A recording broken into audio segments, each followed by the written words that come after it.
साथियों जय भीम। मैं हूँ हितेश और आप देख रहे हैं द थिंग। स्वागत है आपका हमारे इस चैनल द थिंग पर। डॉक्टर बाबा साहब अम्बेडकर ने कहा था कि पढ़े लिखे समाज का ये दायित्व है कि वो अपने समाज को डायरेक्शन दे, दिशा दे।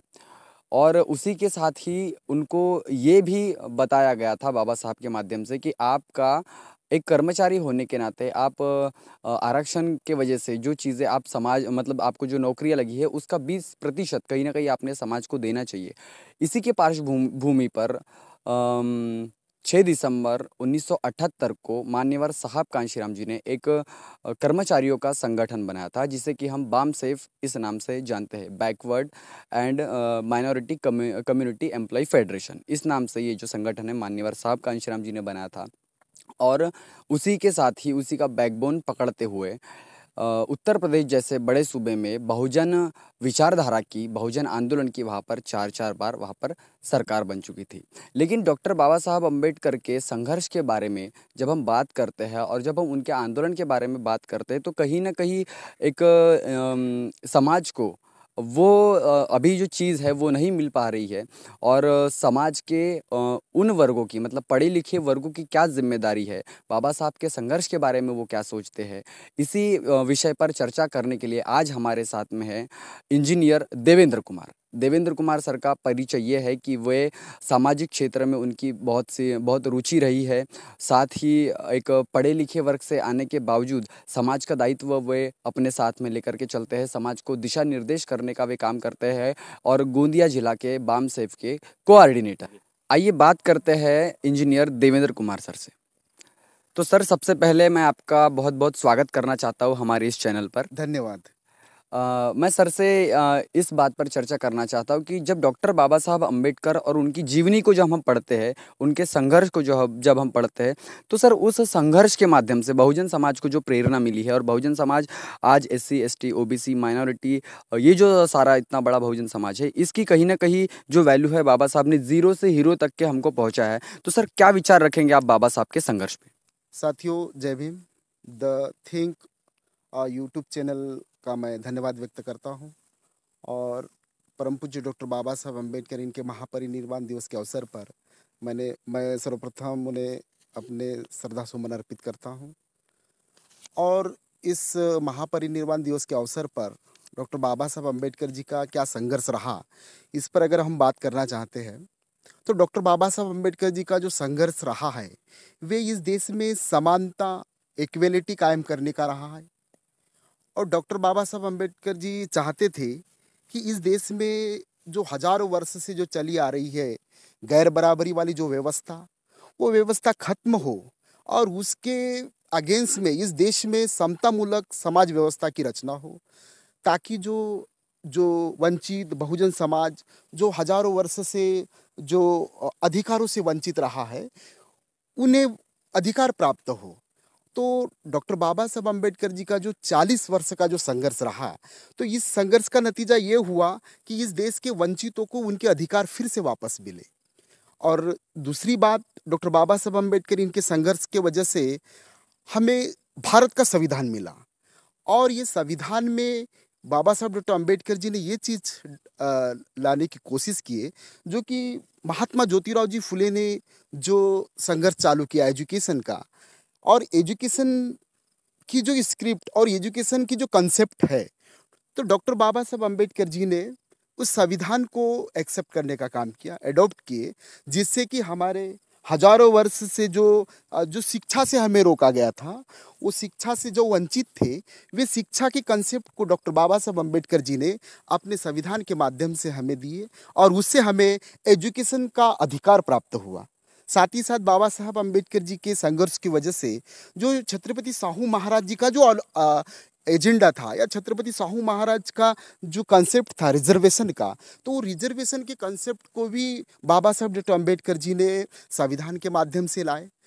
और इस अधिकारों के माध्यम से हमें फिर से एक नई ऊर्जा मिली। और यही मैं कहना चाहूँगा कि डॉक्टर बाबा साहब अम्बेडकर के संघर्ष के वजह से सही मायने में एजुकेशन, पॉलिटिक्स और सर्विस सेक्टर में रिजर्वेशन मिला। और यही रिजर्वेशन के माध्यम से डॉक्टर बाबा साहब अम्बेडकर जी ने हमें तैयार किए कि आपको अपने फिर से अधिकार खोए हुए वापस लाना पड़ेगा। तो डॉक्टर बाबा साहब अम्बेडकर का ये भी एक एजेंडा था, या यही एक मूवमेंट था, ये संघर्ष था कि इस देश के 85% बहुजन समाज के लोगों को वो बहुजन समाज के लोग फिर से हुक्मरान बने। ये भी कंसेप्ट बाबा साहब का था और इस कंसेप्ट से बाबा साहब का संघर्ष रहा और यही संघर्ष का नतीजा ये हुआ कि उससे सर्विस सेक्टर्स और पॉलिटिक्स में और एजुकेशन में सभी को लाभ मिला। और ये लाभान्वित जो लोग थे उनका ये कर्तव्य था कि डॉक्टर बाबा साहब अम्बेडकर जी की मूवमेंट को, उनके संघर्ष को आगे लेके जाए।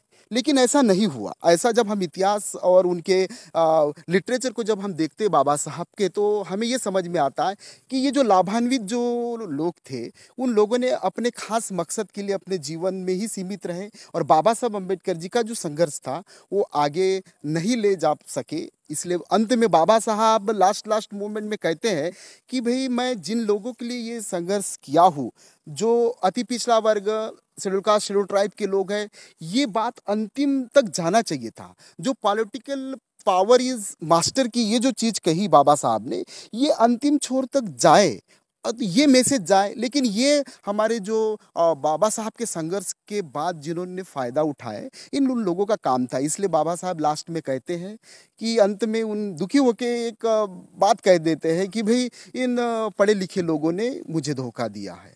तो यही बात है। तो ये एक बहुत ज़रूरी बात बाबा साहब ने लास्ट में कही जिसमें काफ़ी महत्व छुपा है। ऐसे बात करने के बाद में हमें ये पता चल रहा है कि जिसकी जितनी संख्या भारी उसकी उतनी हिस्सेदारी, भागीदारी। तो ये जो कोटेशन है बाबा साहब ने कहीं ना कहीं पूरे बहुजन समाज को रिजर्वेशन दे करके कहीं ना कहीं आगे बढ़ाया है, हमको बेसिक फंडामेंटल राइट्स दे करके हमारे जीवन के जो द्वार है, हमारे विकास के जो द्वार है, हम समाज में रहकर डेवलपमेंट कैसे कर सकते हैं, इसलिए बाबा साहब ने फंडामेंटल जो राइट्स दिए हैं ये कहीं ना कहीं हमारे लिए बहुत बड़ा हमारा हथियार है। तो सर मैं आपसे एक और सवाल ये पूछना चाहता हूँ कि जैसा बाबा साहब जी का महापरिनिर्वाण होता है और उसके बाद में बाबा साहब जी का जो आंदोलन है वो कहीं ना कहीं थम सा जाता है। 1956 के बाद में जब देखते हैं तो बाबा साहब ने जो पहले लड़ाई लड़ी थी, जो पहले हमको उस लड़ाई के माध्यम से हमारे मतलब देश स्वतंत्र नहीं होने के बावजूद भी बाबा साहब चुनाव जीते थे। लेकिन चुनाव देश स्वतंत्र होने के बाद में जो बाबा साहब को 2 बार हराया गया और बाबा साहब के आंदोलन को कहीं ना कहीं एक ब्लैक टाइम जो ब्लैक पीरियड जो बोल सकते हैं वो वहाँ पर चालू हुआ। तो सर इस संदर्भ में आप क्या कहना चाहेंगे? देखो, बाबा साहब डॉक्टर अम्बेडकर जी का जो मूवमेंट है और जहाँ तक बाबा साहब की मूवमेंट की और संघर्ष की समझने की बात है, तो ये पहला काम जब बाबा साहब डॉक्टर अम्बेडकर जी का जब महापरिनिर्वाण होता है और बाबा साहब डॉक्टर अम्बेडकर जी के इर्द गिर्द जो भी सिपाही रहते हैं तो उन्हें पता होता है बाबा साहब डॉक्टर अम्बेडकर जी का मूवमेंट एक्चुअली क्या है। तो ये बाबा साहब के महापरिनिर्वाण दिवस के दिन के बाद ये जवाबदारी तो उन सिपाहियों की थी। बाबा साहब ने जो बात कही कि आप समाज में जाकर ये चीज़ को लाओ, भाई भारत का संविधान क्या है, उसके बाद भारत के संविधान में कौन कौन से हमें अधिकार मिले इसकी जानकारी समाज तक पहुंचाओ।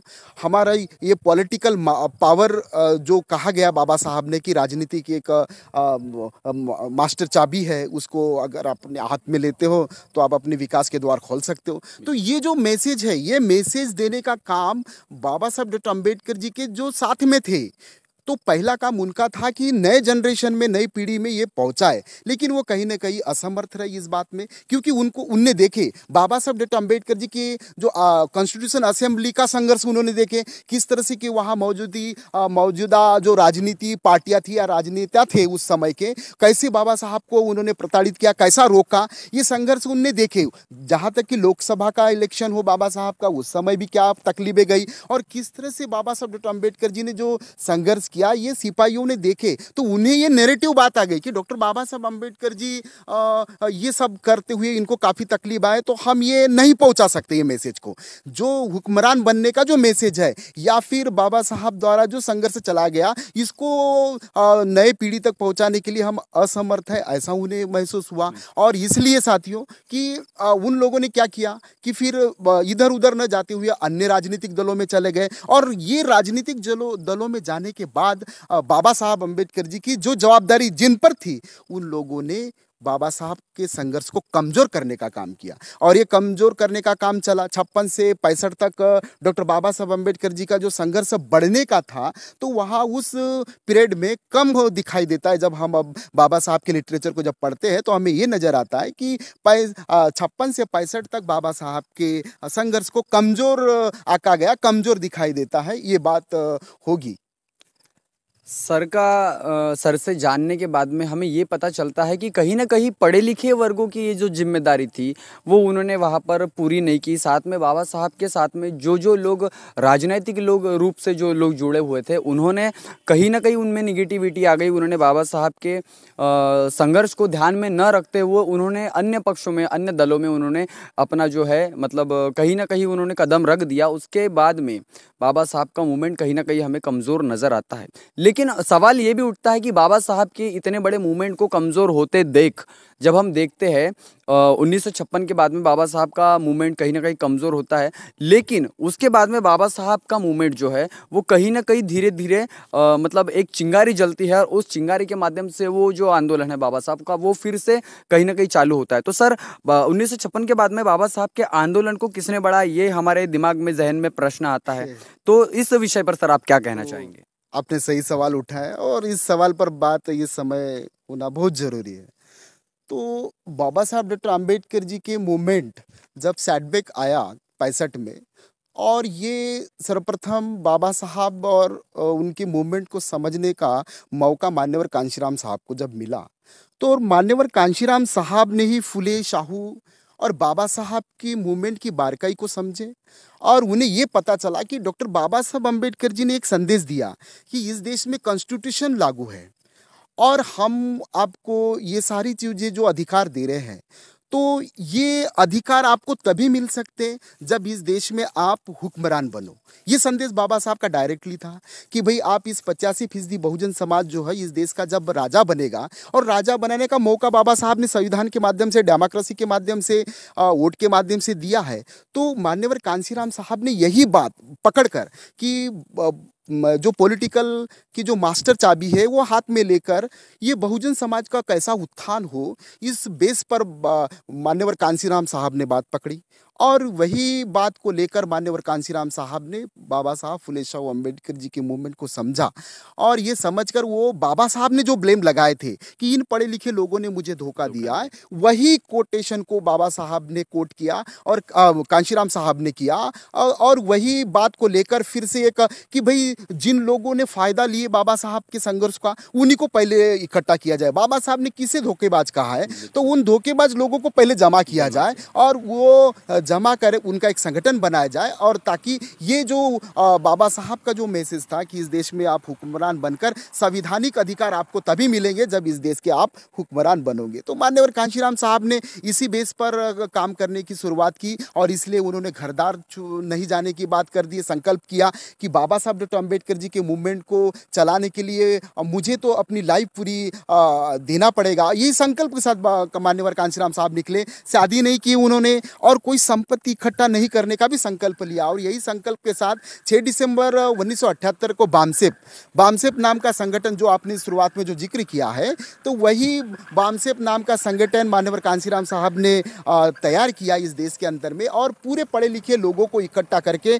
उनके अंदर एक प्रेरणा जागृत की है कि ये सारी जो चीज़ जो मिली है, जो हमें प्राप्त हुई है, ये डॉक्टर बाबा साहब अम्बेडकर के अथक 40 साल के कड़े संघर्ष के वजह से है। और यही बात समझाने का काम मान्यवर कांशीराम साहब ने किया, और बड़े पैमाने पर इस पर सक्सेस भी हुए मान्यवर कांशीराम साहब। और बाबा साहब के निधन के बाद, महापरिनिर्वाण के बाद जो ये कारवां रुका था, जो मूवमेंट रुक गया था, तो उस मूवमेंट को गति देने का काम आदरणीय मान्यवर कांशीराम साहब ने किया है। ये मैं कहना चाहूँगा आपके चैनल के माध्यम से।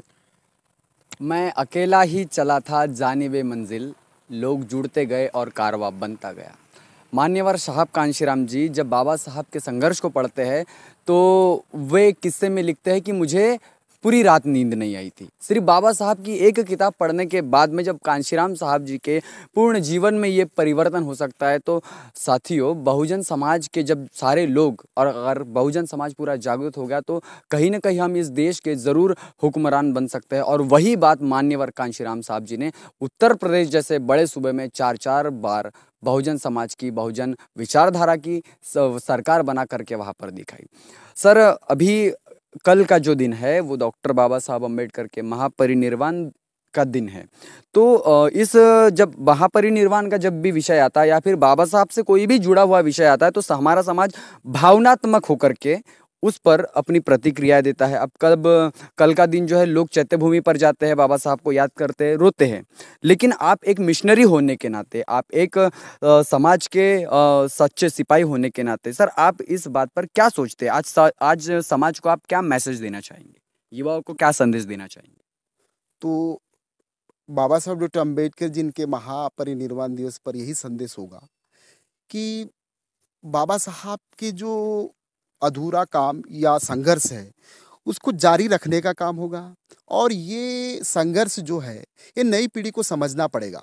बाबा साहब की, फुले शाहू बाबा साहब की जो मूवमेंट है, इसकी क्या बारकाइयाँ है, क्या चीज़ है, ये समझना पड़ेगा। और हमारे महापुरुषों ने और हमारे पूर्वजों ने या पुरखों ने ये मूवमेंट अपने कम साधनों में या कम पैसे में बोलिए यहाँ तक पहुँचा है। और अभी ये जो संघर्ष है बाबा साहब, फुले साहू, कांशीराम साहब का, तो ये संघर्ष फिर से नई पीढ़ी पर आया है। अभी नई पीढ़ी एजुकेटेड है और इस एजुकेटेड पीढ़ी को ये फुले साहू, बाबा साहब, कांशीराम जी का आंदोलन समझना पड़ेगा। और तब जाके जो बाबा साहब, फुले साहू और कांशीराम साहब का जो अंतिम लक्ष्य था, इस देश के जो वंचित और जो गरीब और जो बहुजन समाज के जो 85% लोग हैं, इस देश में इनकी हुकूमत बने, इनको भागीदारी मिले और ये अपना हिस्सा ले। और इस हिस्से के लिए नई पीढ़ी को तैयार होना पड़ेगा कि भाई ये जो चीज़ें हैं, ये रिजर्वेशन कोई सर्विस का मैटर नहीं है। ये रिजर्वेशन ये एक पार्टिसिपेट है इसमें कॉन्स्टिट्यूशन द्वारा कि हम भारत के शासन में, गवर्नर में हम हमारी भागीदारी होना चाहिए, रिप्रेजेंटेशन होना चाहिए। और ये बात है, ये युवाओं को समझना चाहिए। लेकिन आज का युवा ये बात अगर समझता है कि रिजर्वेशन, वो पॉलिटिकल रिजर्वेशन हो या एजुकेशनल हो या फिर सर्विस का रिजर्वेशन हो, तो ये कोई ये सर्विस का मैटर न होते हुए ये भागीदारी का है, रिप्रेजेंटेशन का है। तो ये युवाओं को अगर हम समझते हैं, तो बाबा साहब डॉक्टर अम्बेडकर जी की संघर्ष को सही समझा जाएगा कि उनका जो कहना था कि ये जो गरीब आदमी है, जो अंतिम छोर का व्यक्ति है, उसको मेन धारा में लाने के लिए संविधान ही ला सकता है। और ये बात उनको समझना बहुत जरूरी है साथियों। और यही युवा से मैं युवाओं के लिए यही बाबा साहब का मैसेज होगा कि भाई आप बाबा साहब के संघर्ष को, उनकी बारकाई को समझकर अंतिम लक्ष्य तक पहुंचाने का काम अब नई पीढ़ी पर आए, क्योंकि नई पीढ़ी ज़्यादा एजुकेटेड है। और ये एजुकेटेड पीढ़ी को सामने आकर मान्यवर कांशीराम साहब, फुले जी, साहू महाराज और डॉक्टर बाबा साहब अम्बेडकर के संघर्ष को समझकर इस बात को आगे बढ़ाने का काम अब पूरी की पूरी जवाबदारी नई पीढ़ी पर है। और जल्द से जल्द नई पीढ़ी तैयार हो, नई पीढ़ी सामने आना चाहिए और डॉक्टर बाबा साहब अम्बेडकर जी के मूवमेंट को तेजी से बढ़ाना चाहिए। जो काम ज़्यादा स्पीड से बढ़े, तो ये बढ़ाने का काम नई युवा पीढ़ी कर सकती है। तो मैं अंत में यही कहूँगा कि डॉक्टर बाबा साहब अम्बेडकर जी के जो विचार थे या जो ख्याल थे कि इस देश में गरीबों की, मजलूमों की और बहुजनों की सत्ता काबिज हो, तो अगर ये होती है युवाओं द्वारा, नई पीढ़ी द्वारा, तो सही मायने में डॉक्टर बाबा साहब अम्बेडकर जी की श्रद्धांजलि होगी, या तभी सही मायने में बाबा साहब के विचारों को हम कामयाब कर सके, ऐसा होगा। और उन्हीं के संघर्ष को तेजी से आगे बढ़ाने का सही मायने से यही तरीका होगा और यही श्रद्धांजलि होगी कि डॉक्टर बाबा साहब अम्बेडकर जी के विचारों को हमने अंतिम लक्ष्य तक पहुँचे। धन्यवाद।